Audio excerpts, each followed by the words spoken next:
వచ్చిందాయి feelings వచ్చిందాయి feelings వచ్చి వచ్చి చెప్పేస్తున్నాయి feelings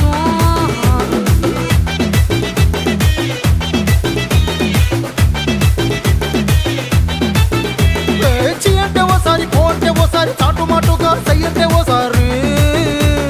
పూలడితే ఓసారి నగలడితే ఓసారి సాదా సీదా చీర కట్టెతే ఓసారి ఒళ్ళు ఇసుకుంటే ఓసారి ఓసారి ఇల్లు సిమ్ముతుంటే ఓసారి ఓసారి నీళ్లు తోడుతుంటే